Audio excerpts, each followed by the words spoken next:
બ્રહ્મ સંબંધ મંત્ર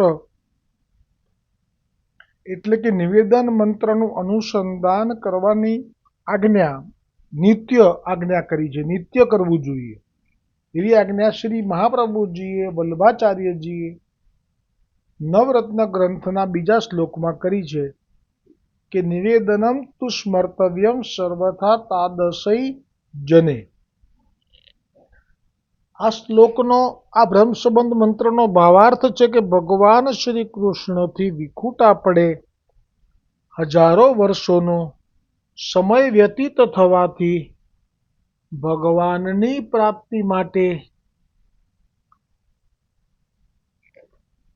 હૃદયમાં જે તાપ ક્લેશનો આનંદ થવો જોઈએ તે જેને તિરોધાન થયો છે એવો હું જીવ ભગવાન શ્રી કૃષ્ણને દેહ ઇન્દ્રિય પ્રાણ અંતઃકરણ તેના ધર્મો સ્ત્રી ઘર પુત્ર કુટુંબ ધન આલોક અને પરલોક આત્મા સહિત સમર્પણ કરું છું. હું દાસ છું, હે કૃષ્ણ હું તમારો છું. એટલે આ સમર્પણ મહાપ્રભુજી વલ્લભાચાર્યજીએ દરેકે દરેક દૈવી જીવનું ગોવર્ધનનાથજીને ચરણોમાં કરાવ્યું છે. અને ગોવર્ધનનાથજીના ચરણોમાં કરાવીને મહાપ્રભુજીએ જે આજ્ઞા થઈ છે ગોલોકમાં કે આપ અમારા જીવોને પાછા લાવો, એ કાર્યમાં બ્રહ્મ સંબંધ કરાવ્યા પછી મહાપ્રભુજીને નિશ્ચિંતતાનો અનુભવ થયો છે. અને આપે જ અંગીકાર કર્યા પછી જ્યારે ગોવર્ધનનાથજી ત્યાગ નથી કરતા એ પ્રસંગ જ્યાં રામાનંદ પંડિતનો જાણ્યો ત્યારે આપને અંદરથી જે હર્ષ થયો. બહાર તો એવું જ બતાવ્યું કે ના મેં તો ત્યાગ કર્યો જ છે, તો આપે કેવી રીતે એનો અંગીકાર કર્યો? ત્યારે જે કહ્યું ગોવર્ધનનાથજીએ કે આ મંત્ર જ્યારે મેં તમને આપ્યો ત્યારે મેં આજ્ઞા શું કરી હતી કે આપ જે જીવને આ બ્રહ્મ સંબંધનો મંત્ર સંભળાવશો એનો હું ત્યાગ નહીં કરું. અને આ જ્યારે ગોવર્ધનનાથજી બોલ્યા એટલે મહાપ્રભુજી ચૂપ થઈ ગયા, પણ અંદરથી હૃદયથી સંતુષ્ટ થઈ ગયા કે હવે કોઈ પણ જીવ જેનો બ્રહ્મ સંબંધ થશે એને હવે ગોવર્ધનનાથજી મળે. બસ આ જે નિશ્ચિંતતા મહાપ્રભુજીને થઈ એ જ મહાપ્રભુજીનું હૃદયના સંતોષનું કારણ છે. કેમ કે આપણે આજ્ઞા ગોવર્ધનનાથજીએ ગોલોકમાં મુખારવિંદ પ્રગટ કર્યા પછી આ જ કરી હતી કે અમારા જીવો આ ભૂતલ પરથી પાછા લાવો. અને હવે એ બધા જ જીવો આપની નિત્ય લીલા તરફ જઈ રહ્યા છે. એમાંથી બધાની પ્રાપ્તિ નથી. જેમને તાપ નથી, સત્સંગ નથી, સેવા નથી, તો ત્યાં પછી નવરત્ન ગ્રંથની અંદર જ જે આગળ મહાપ્રભુજીએ કહ્યું છે કે લૌકિક ગતિ નહીં થાય, તો એ લૌકિક ગતિ એનો ભાવ પાછો એવો પણ થાય કે પુષ્ટિ ગતિ ના થાય તો ના થાય, પણ લૌકિક નહીં થાય. એક ભાવ આવો પણ થાય એટલે કે લીલા, કારણ કે તાપ પણ નથી, ક્લેશ પણ નથી, સત્સંગ પણ નથી અને સેવા પણ નથી, તો પછી લૌકિક ગતિ નહીં થાય એમ કહીને જાણે કોન્સોલેશન આપતા હોય, આશ્વાસન આપતા હોય એવી વાત થઈ આ તો. કેમ કે જેમને તાપ ભ્રમસંબંધ થયા પછી પણ જો સત્સંગ અને સેવાનો સ્વાદ ચાખી શકવા માટે ઈચ્છા થતી નથી, તો મહાપ્રભુજી કહે છે કે તમે ઉપર આવશો શું કરવા લીલામાં? તમારું શું કામ છે ત્યાં? તમને અત્યારે ભ્રમસંબંધ થયો છે, તમારો સંસાર બાધા ન કરે એ બધું મેં વ્યવસ્થા કરી. તમારા પ્રારબ્ધના કર્મો તમારે કેટલા જન્મો તો તમારે ભોગવવાના હતા એ બધા મેં ક્ષણવારમાં નાશ કર્યા.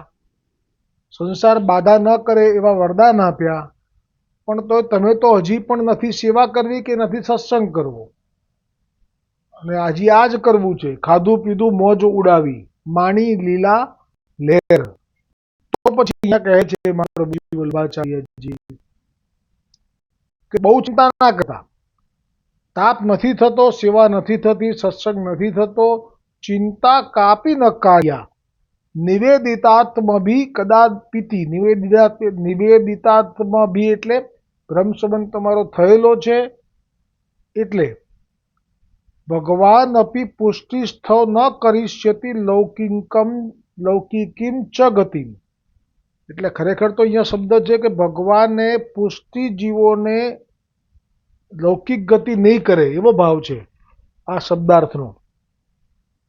એટલે આમ જોવા જઈએ તો સારો ભાવ એવો થાય કે ભાઈ ના, પુષ્ટિજીવો છે એમને લૌકિક ગતિ તો નહીં થાય. પણ એવું નથી કીધું કે પુષ્ટિજીવોને લીલા પ્રાપ્તિ તો થશે જ, એવું નથી કીધું. અને જેમના માટે આ ગ્રંથ પ્રગટ કર્યો નવરત્ન, એ કોણ છે? ગોવિંદ દુબે. અને ગોવિંદ દુબેને ખરેખર નિકુંજના નાયકની જે લીલાની પ્રાપ્તિ છે એ થઈ જ નથી. જેમના માટે આ ગ્રંથ પ્રગટ થયો છે, જો એમનો આપણે ગતિનો પ્રકાર જોઈએ તો એમને વ્રજ લીલામાં પ્રાપ્તિ થઈ નથી અને નથી. એટલે આ અર્થ ખરેખર જોવા જઈએ તો તાપ ક્લેશનો આનંદ એ પ્રગટ કરવા માટે આપણે જો સેવા હોય તો સેવામાં પણ તાપ ક્લેશથી સેવા કરવી, ક્રિયાત્મક સેવા નહીં કરવી.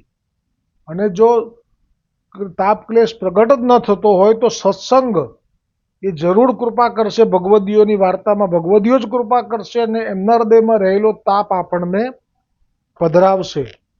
અને જો આ વિરહ થશે કે વાલા તારો વિયોગ, વાલા તારો વિયોગ, દિલડાનું દર્દ છે, મારો એક જ રોગ, મારો એક જ રોગ, દિલડાનું દર્દ છે. દિલડું ડંખે ને ઝંખે દર્શનને કાજે, દિલડું ડંખે ને ઝંખે દર્શનને કાજે. ક્યારે આવે સંજોગ, ક્યારે આવે સંજોગ, દિલડાનું દર્દ છે. અને જેને ખરેખર તાપ ક્લેશનો આનંદ શરૂ થઈ ગયો છે, આ એના લક્ષણ છે.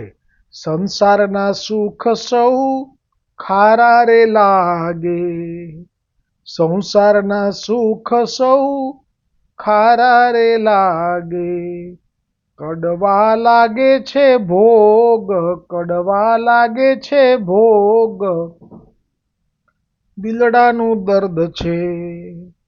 દિલડાનું દર્દ એ તો દિલડું જ જાણે, દિલડાનું દર્દ એ તો દિલડું જ જાણે.